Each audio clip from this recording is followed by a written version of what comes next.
Hello and welcome all of you. Myself, Dr. Abdul Haseeb Shah from University of Kashmir, Australia. Today, I will be deliberating on topic entitled Most Modified Azole Antifungals, Synthesis, Physicochemical Properties, and Antifungal Studies of Invasive Forms. This work has been funded by ANRF in the form of post grant. So, briefly introducing the topic antimicrobial resistance. Antimicrobial resistance is a natural phenomenon. It occurs when bacteria, fungi, viruses, and parasites change over time and no longer respond to medicines. This makes infections harder to treat and increases the risk of disease spread, severe illness, and death. WHO has identified EMR as one of the biggest threats to global health. As existing antimicrobial agents decline in effectiveness, infections will be more difficult and expensive to treat, and epidemics harder to control. WHO predicts the terrifying prospect of 10 million EMR-related deaths per year globally by 2050, which surpasses the other causes of deaths. Candida has also shown pathogenicity and drug resistance. Among different kinds of species, Candida albicans is mostly moderate fungal infections. In systemic infections, Candida species are fourth most commonly isolated pathogens from plant cultures. It causes superficial as well as systemic infections. And candidiasis is one of the most common fungal infections in immunocompromised patients. Candida albicans accounts for majority of systemic infections, with mortality rates ranging from 50 to 80%. So why is Candida clinically important? It's because it's pathogenic in nature and multiple mechanisms of drug resistance make it difficult to handle for the clinicians. Some of the drug resistance mechanisms include transport alteration, target alteration, biofilm formation, and utilization of compensatory pathways. So to overcome this MDR in human pathogenic fungi, our lab is trying to concentrate on two approaches. One is to adopt alternative strategies or targets, and another is to develop alternative drugs or modified drugs. So here I am talking about this alternative drug formation. Azole cocrystals as potential antifungal alternative drugs. So this work and the results are representing here are mostly related to these two studies that have been published already in molecular pharmaceutics and RSC pharmaceutics. So in one of first of our objectives, we have developed characterized and physically analyzed the new pharmaceutical cocrystals of antifungal drugs. So these are the microscopic images of these cocrystals, and we have shown that these cocrystals of fluconazole and ketoconazole show significantly enhanced solubility at different pH levels, as can be seen here in the figure. So pH levels of the cocrystals are significantly enhanced as compared to the parental drug forms at different pHs. Same was the case with the ketoconazole cocrystals, wherein the cocrystal forms showed enhanced solubility at pH 2, pH 7, as well as pH 8 as compared to the parental drug forms.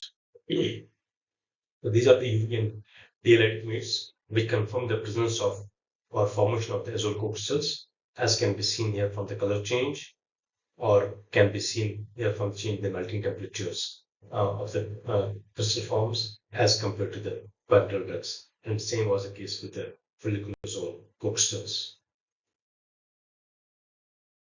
Next, objective was analysis of antifungal properties of these pharmaceutical cocrystals, which were performed using MIC determination, spot assays, distribution assays, synergy testing, and time kill studies. So MIC 90 values of the parental drug forms and the cocrystals confirm the comparable activity of the two drug forms, as can be seen here. Fluconazole cocrystals as well as ketoconazole cocrystals showed similar or comparable MIC values as compared to the parental drugs against different fungal strains. The results were corroborated by to spot assays for both the fluconazole as well as ketoconazole cocrystals. The results were further confirmed by drug separability, were further confirmed by distribution assays, where you can see the cocrystals showed more or less similar or enhanced zone of inhibition as compared to the parental drugs against different antifungal strains.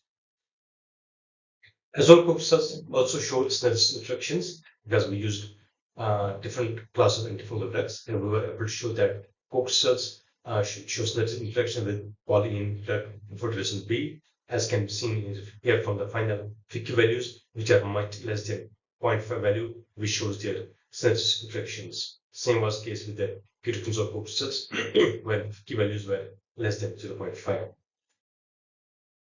Synergistic interaction were also observed with the antifungal drug, that's a caspofungin, and can be seen here with the fluconazole as well as the ketoconazole antifungal drugs.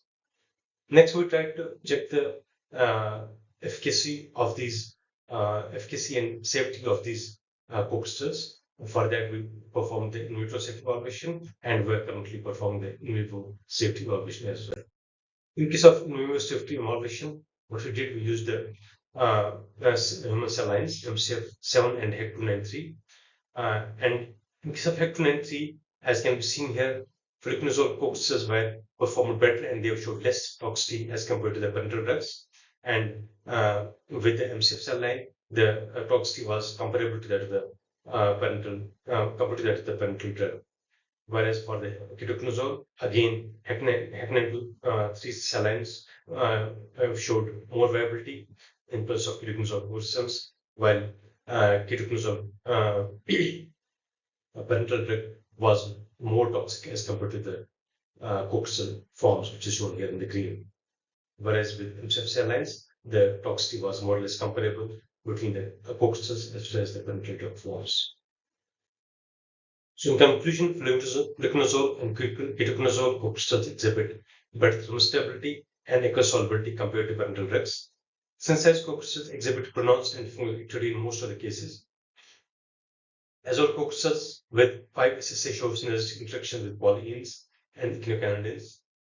Coccysteals do not show any enhanced cytotoxicity against host cell lines, and coccysteals can be preferred as an alternative to parental drug forms, having better efficacy and bioavailability owing to the increased solubility. So with this, I would like to acknowledge our collaborators, Dr. Ijaz Ahmad, who helped us with a PI in the project and helped us with the development of these coccysteals, and Professor Rajendra Prasad from the University of Haryana, my host institute, University of Kashmir, and the funding from the ANRF in the form of co-research grant. The lab members who performed this work, mostly Hafsa Qadri, Sumaya Khazar, and Bhulija. Thank you, all of you.